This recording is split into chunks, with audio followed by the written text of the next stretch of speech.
And then another one here, Tracy asks, well, how can I show my husband I'm the better option if he's practicing no contact with me?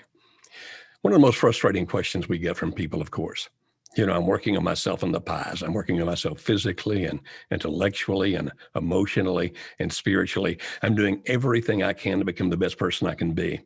I'm becoming a very accepting and understanding person. I know how to practice the acceptance phase of the love path that we talk about in the book, The Art of Falling in Love, for example.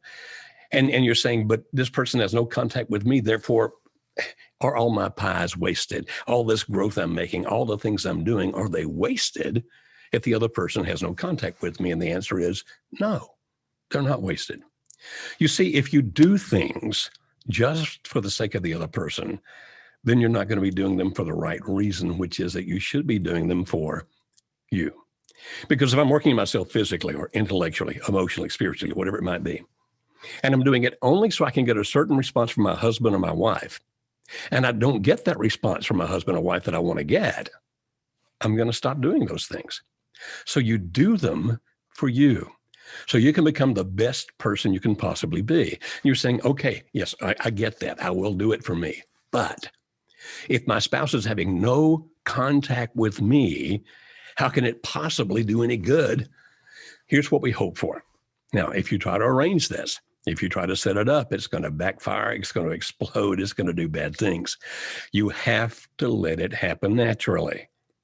You might be thinking, well, if I let it happen naturally, it might not happen at all. I get that. I understand that. But if you try to force it, it's going to blow up. It's not going to work. So naturally or not at all. And what do you mean? Or what do I mean when I say naturally? You become the best person you can be. And what you hope for is that people who are mutual acquaintances, people that know you and know your spouse, even if your spouse has moved 3,000 miles away, people that know you and know your spouse will see the growth in you, that you're becoming a better person in every way, physically, intellectually, emotionally, spiritually.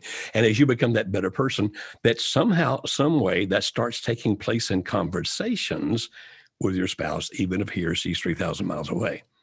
Now, is that a foolproof method? Obviously not. But if you try to manipulate it, what's going to happen? As soon as your spouse realizes you're manipulating that, how do you think he or she is going to react? Plus, I often say to people, if we manipulate people to get them to come back, how are you going to get them to stay? Are you going to keep manipulating them? Now, we want to help you salvage your marriage. That's what we're about. We want to do everything we can to help that happen. But please understand this in that process. We know that sometimes that's not going to happen. Sometimes that won't work. And if you practice what we talk about, where you do work on yourself in the pies, the physical, intellectual, emotional, spiritual, you do become a person who really listens and understands, a person who becomes a safe place, a person who learns how to talk to other people in a way where they feel comfortable and opening up and talking to you. If, God forbid, this marriage does not resolve itself, get back together, make it better than it was before. Now, we hope that's what happens. That's what we're here for. But if, God forbid, that does not occur, understand that all these things you're doing makes you such a better you, that if you choose to have another relationship in the future, it's going to be a better one. You say, what do you mean? Like attracts like.